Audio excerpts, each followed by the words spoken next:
So, as Matthew said in his introduction, I'm a radio presenter. I'm with a program called Click on BBC World Service Radio from London. So most weeks I sit in a small windowless room talking to the world about the social impact of technology.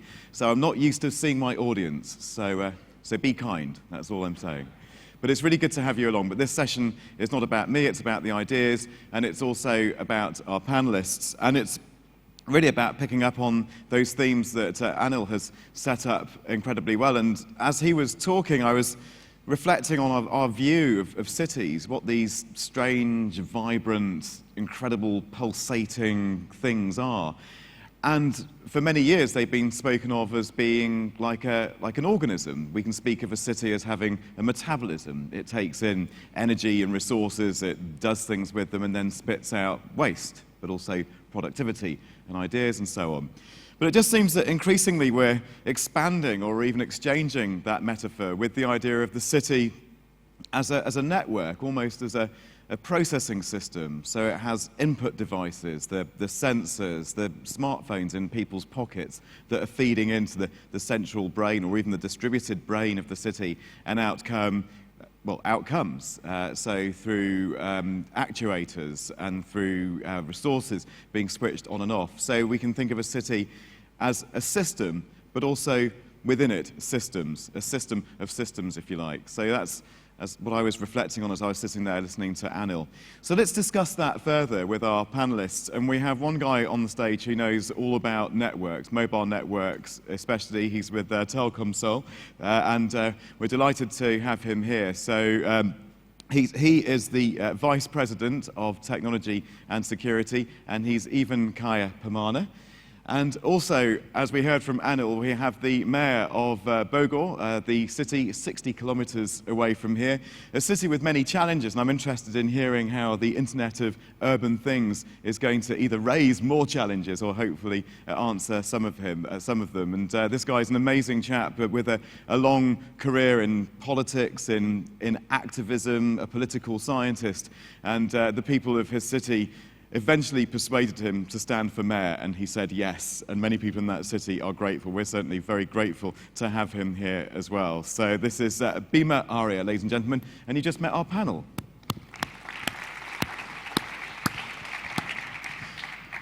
And Bima, I wonder if we can start with you, because you're the man in this room running a very big city. What is the Internet of Urban Things for you? What can it be for you? Well, for those of you who never heard about Bogor, it's a city where our president at the moment spends most of his time, particularly during the weekend. It's a city with 1 million inhabitants. It's a city with a growing number of the middle class. It's the city where we have around 500,000 the usage of social media. So according to that numbers, so we are dealing with so many clever people, critical elements. So if we are not doing something extraordinary to solve the problems, then we are going nowhere. So it's a problem. So the major problem for this city is how can we improve the public services by using the highest information technology. And it is also important for us to use the technology to solve with our current problems, the traffic. This city is now known as the city of million angkots. Yeah. Million angkots. It's a small minibus for transportation. Actually, it's not 1 million, it's only 8,000. Okay. It's only 1,000. But still, it's a disaster for us. So we are using what we call as Bogor Green Room. It's integrated information system where we control the traffic in a daily basis in the city. And it is open access for the citizen to also monitor the traffic. That's the small example of how we use the internet to improve the public service. And Anil mentioned the role of leadership there, and I think few people in this room would have little doubt that you're leading on it. But I suppose the bigger question is, thinking ahead to the next election, how important will it be for you to be able to say to your citizens when election time comes that I've led from the front, you know, I've thought carefully about the networking in this city, and you'll have to demonstrate to them that it is changing and improving people's lives? Well, for most of our citizens, internet is associated only with, Googling, browsing, and something and so forth. Right, So it is important for us to educate the people that the internet also important not only for those things, but also for public services. For example, at the moment, I can access the system where I can monitor the number of patients who went to the local puskesmas. Puskesmas means the small hospital at the village level. That's the example. So I suppose one way this increased connectivity, it's a way of holding you and your officials and your utilities, a way of holding them to account, isn't it? There's more data, we hope, in people's hands about the performance of the hospitals, the education system, and so on. Right. Actually, last week we made a cooperation with the Agency of Geospatial Informations. Now we have digital route of Angkot, so everybody can also access the website of this Agency for Information Geospatial to determine, to note the route of Angkot. So, Ivan, I wonder if we can turn to you as the network person with Indonesia's largest mobile phone provider, and your business is inevitably changing. This is a business challenge to you as we go into the Internet of Things, and we're talking about devices beyond the smartphones that we're all aware of. So tell us what the Internet of Urban Things implies for you and your business. Yes, for Telkomsel, currently we have already 141 million subscribers, and we cover Indonesian around for 95% of Indonesian population. And for this Internet of Things, we are working with, of course, we are working with the government, mostly Bima, Arya, also our partners, and also with academicians. For example, we partners with the ITB, Institut Teknologi Bandung, that we want to bring the Internet of Things to the people. Today, we have several incubation. One of it is in Bogor, and in other city also. And it's also, you got the point, Gareth. So different city got different culture. For example, Indonesian has around 494 cities, and we have different culture in the cities. For example, in Medan, the red light mean you can go ahead. The green light mean you must be careful. Okay. So making a smart city in that city is different than Jakarta or the rest of the city. So it really challenge, and it's quite an adventure for us. But we are learning in terms of this.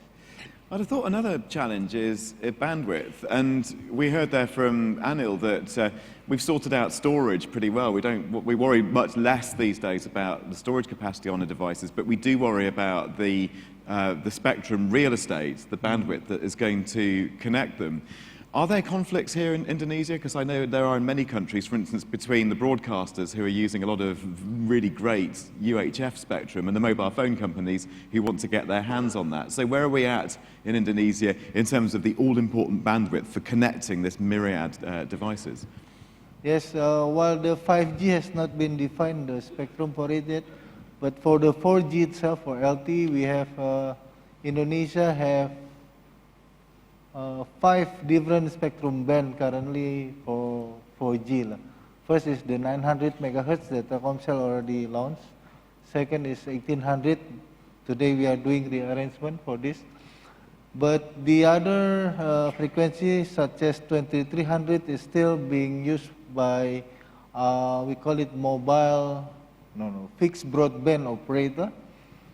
And the one that you mentioned is 700 megahertz. 700 megahertz is actually currently being owned by analog television provider.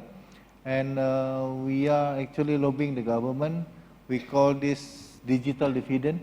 If the government can persuade the analog television provider to move to the digital, we can, let's say, better use the 700 frequency to serve most of the people. Because one of the things of Internet of Things is, beside the spectrum and the bandwidth, also the battery, right? If you put the Internet of Things on the bicycle, you don't expect people to charge the bicycle every day. So it's also a challenge, and in the LTE area, there are new technology for it.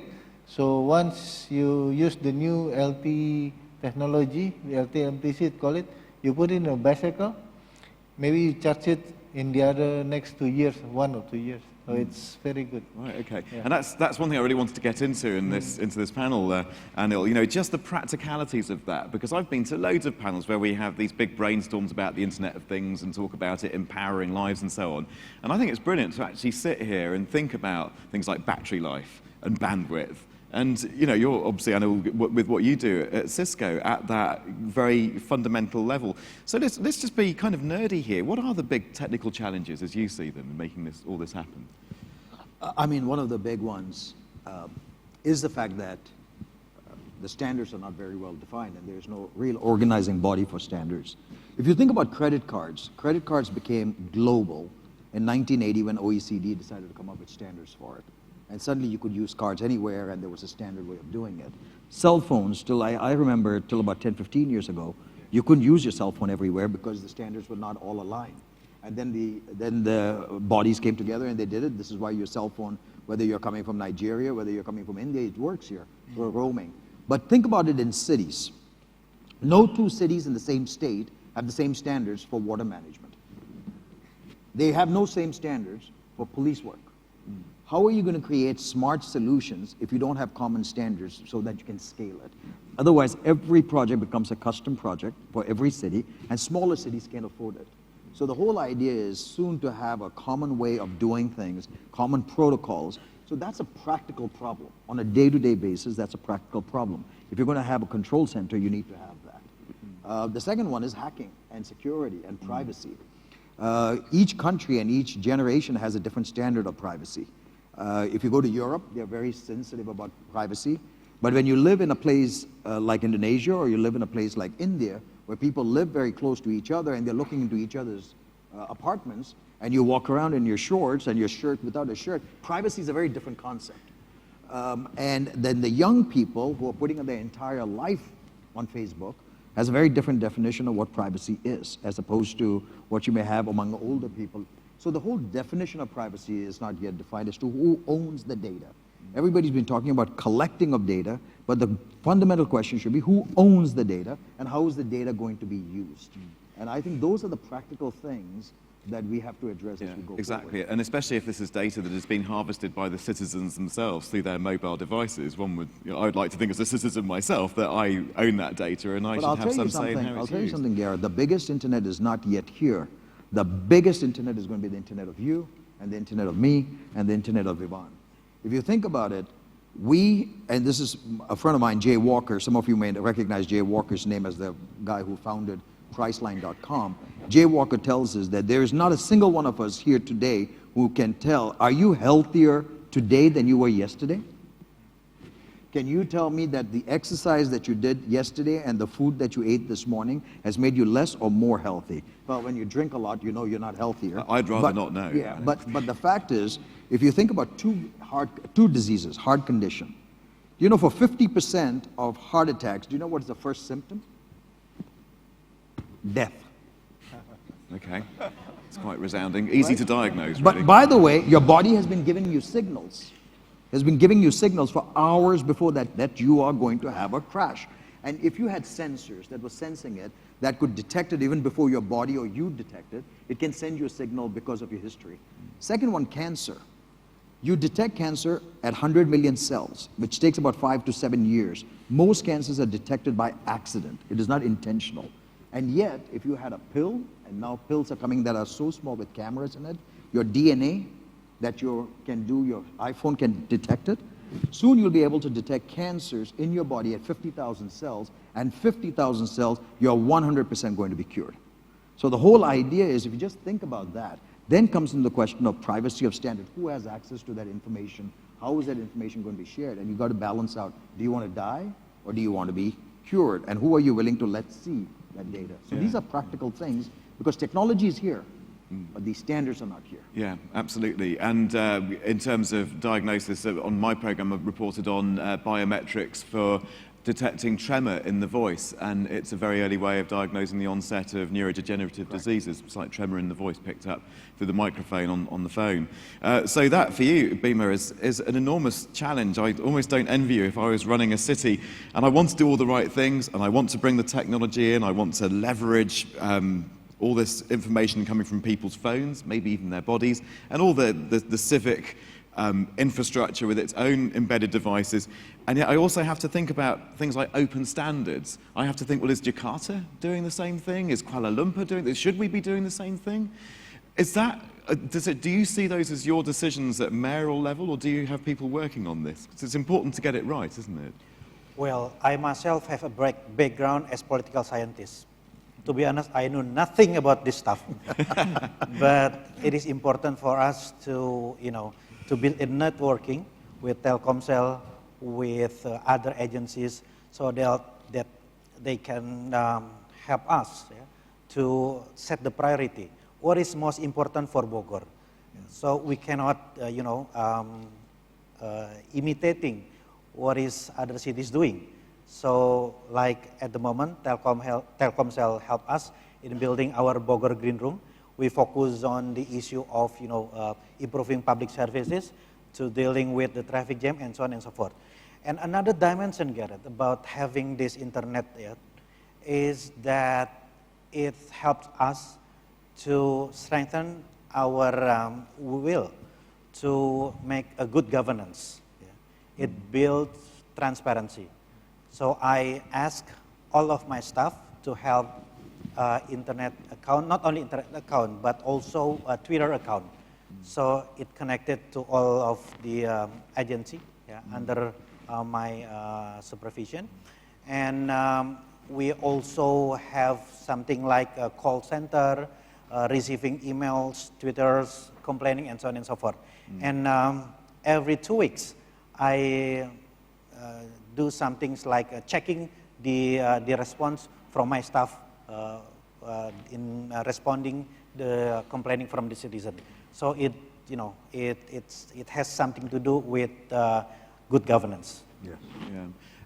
Does that good governance extend to getting the key players to talk to each other? Because I think, and maybe people in this room will identify with this, a common problem in cities is this silo mentality between the utilities, the health providers, education. They all sit in their silos. They don't talk easily to each other. Is that a problem for you? And how might you be getting around it if it is a problem? Say again, please. This tendency for the key players in cities, in municipalities, to be silos. So, you have the people running the hospitals who just talk to the people running hospitals. You have people running the utilities talking to themselves. The water people don't speak to the electricity people. Somebody needs to be overseeing all this and bringing all these people together, especially as they need to be using shared platforms and shared ideas for connectivity. How do you do that? Building a very integrated platform is the most challenging part, I guess. But with the help of people like Ivan from Telkomsel, for example, we think we are doing not really bad. I mean, in terms of having a bigger picture about where we're heading. That's the most important thing. And the second is how can we communicate with other elements in the city.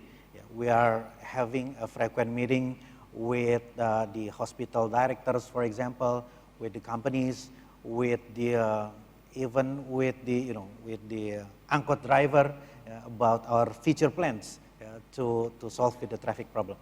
Yeah. Okay. And what about that? The fourth of Anil's points there about public-private and making public-private partnerships work. So here we have public and private sitting next to each other. And there's this risk that, that Anil mentions that on the public side, you guys want to save money, and on the private side, you want to protect yourselves from risk. So what's going on there in that partnership? Tell us even how you work with public organizations, especially when there might be conflicts, when you come up with a solution and these guys say that's too expensive. And especially in Internet of Things context, which is still new technology, it's probably still quite expensive to roll out. So can you just tell us how you begin to approach those conflicts and problems? Oh, at the moment, actually, we haven't put the business in it yet. So it's just learning together with the cities, like Bima from Bogor.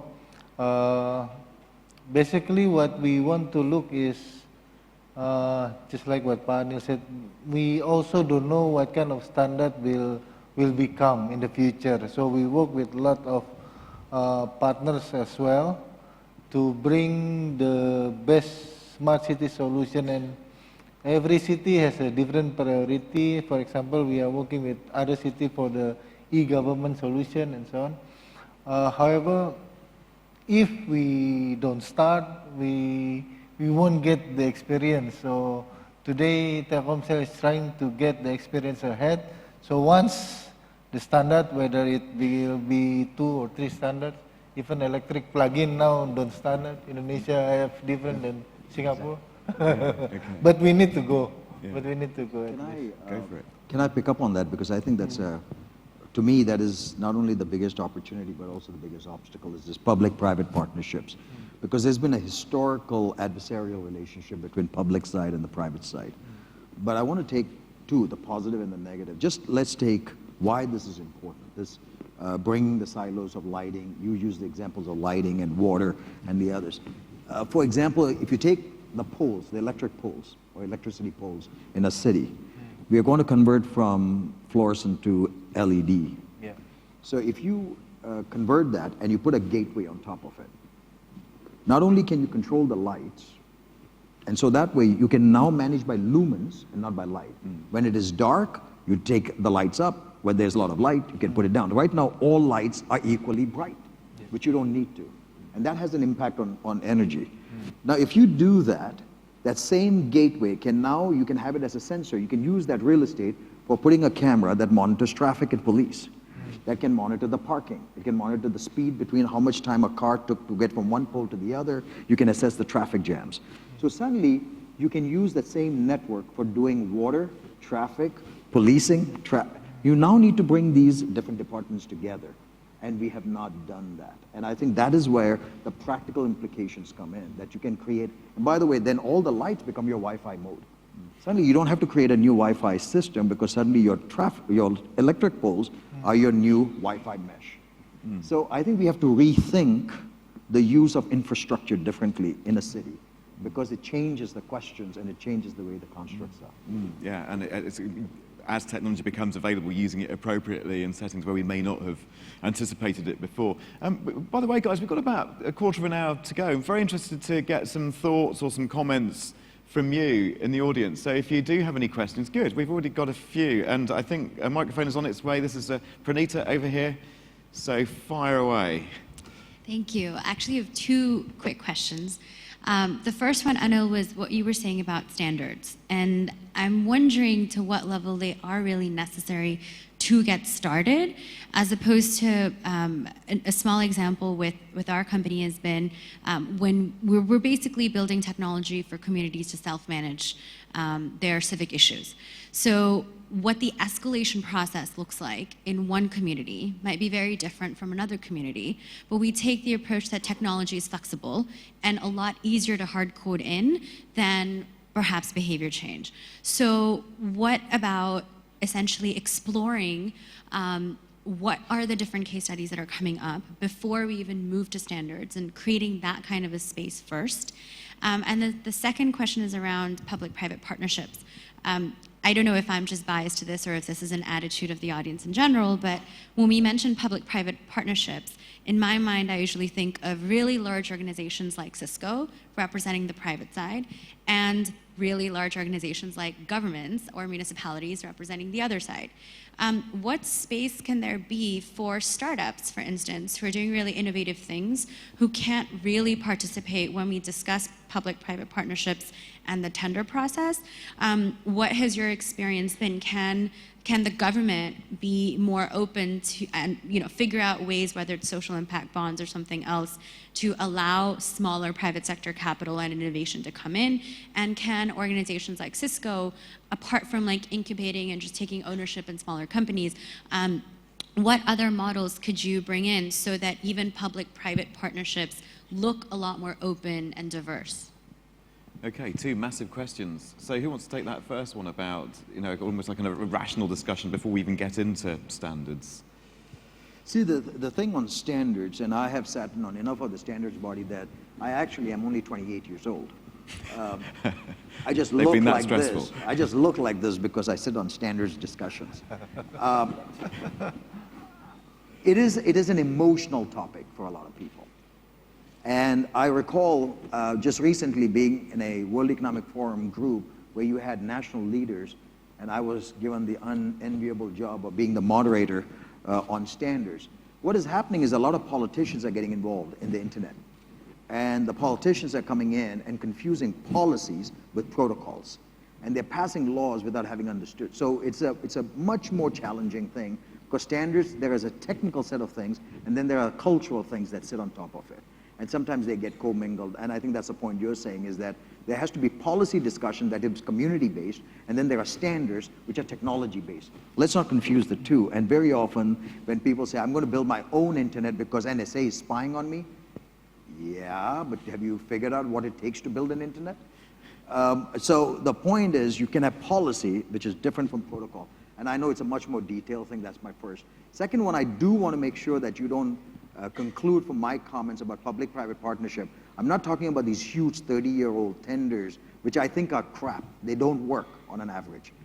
And I think we should move away from that to having a different way of doing public-private partnerships that are much more flexible, that are much more manageable, and much more realistic. Most of the public-private partnerships are not. That's why my fifth point was local innovation engines. And that is where universities become critical. And by the way, one group that nobody talks about are unions. Labor unions. A lot of the reasons why these are not being done is because labor unions are suspicious. I've had mayors telling me, I can't put a camera up there because my police force is saying, I know what you're trying to do. You're trying to cut my police force because you've got now cameras to do it, and I don't need police to do it.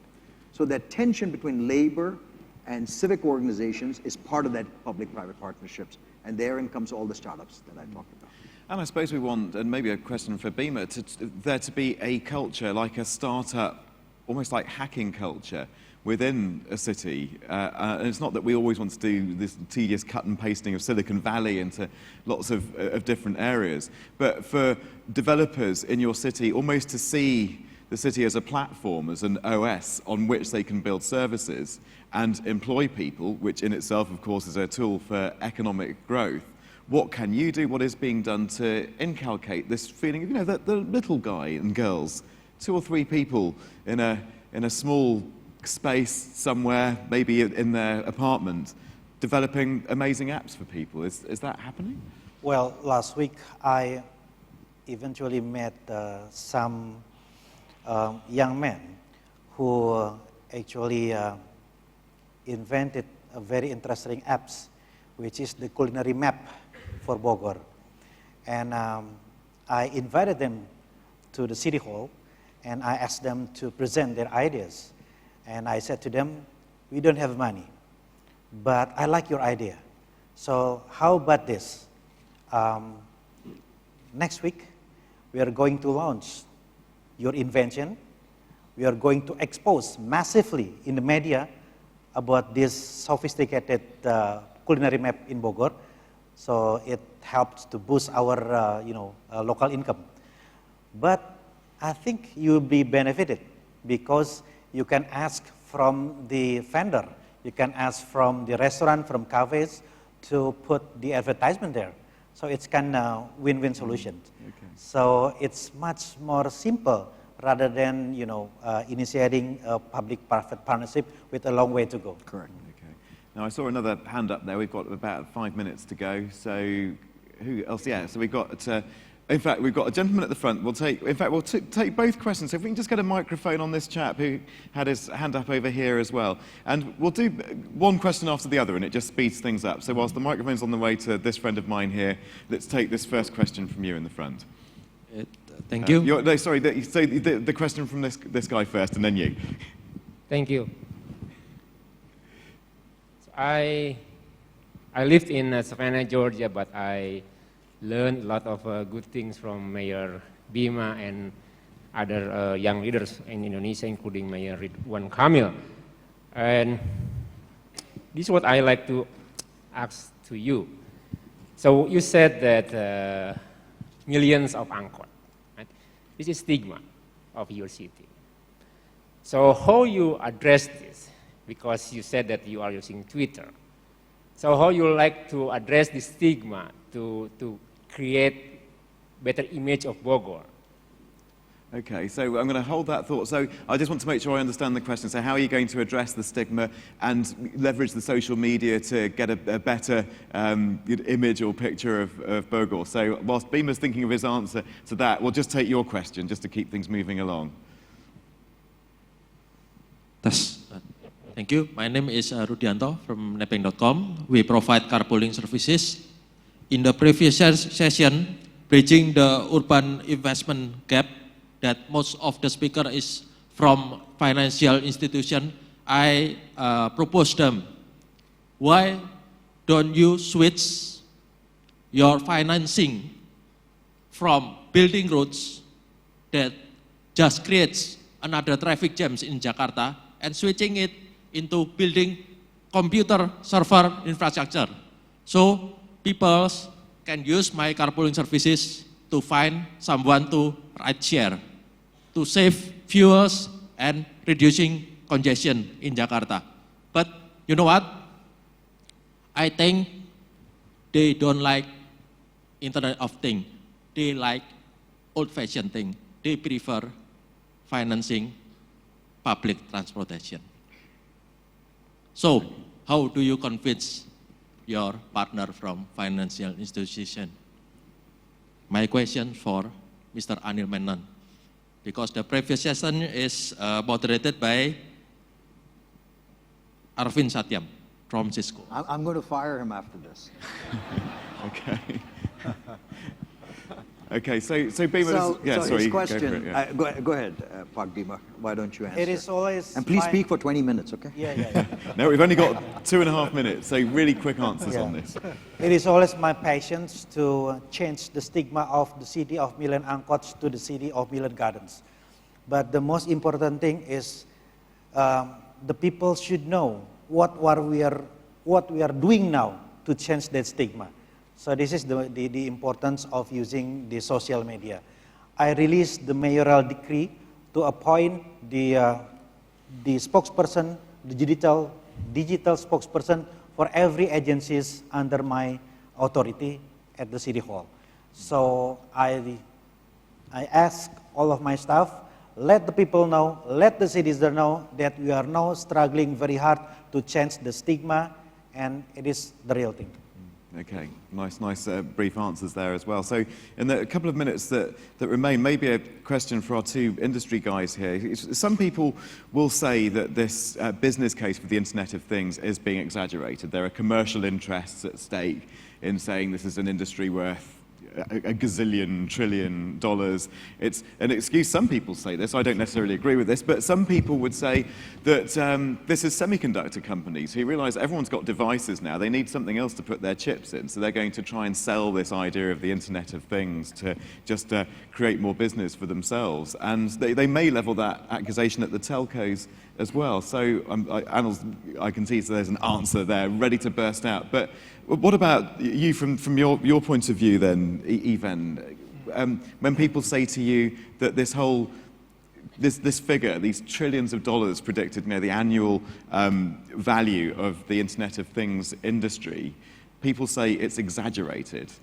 is it from a telecoms point of view? Uh, Because they're big figures. we think that today we are at around $3 of ARPU per subs, but we think in the Internet of Things realms, we don't see the revenue per subs. Like we don't see the ARPU as our main point. We are working with the new kind of business model, which don't rely on end user to pay us, because if I put a sensor in the water, I cannot expect the sensor will pay me monthly. It's impossible. So I need to have something else, and we are working on it to create some business model. But we believe that there is some benefit on it, or just like when Google do the Google Map, what's the money on it? It's not so clear, right? But now they are making some money on it. We still believe there is money in it. Yeah. And maybe, Anil, when I ask that question, perhaps I'm at risk of forgetting, the savings that can come from, efficiencies from cities just running better because the IT's better. Yeah, and actually that is probably the way to look at it. It's not necessarily new money, but it's a shift in the money. That it's going from one part of the economy to the other. If you think about America, America needs $8 trillion to fill the infrastructure gap today. $8 trillion is what America needs. India needs $1.2 trillion to bring it to where it is today. Just take those two countries and we're now down to almost $9.5 trillion. That's, even if you take 2% of that as IT, today it's only 1.2%, but if you take it to 2%, you do the math, that's real money, right?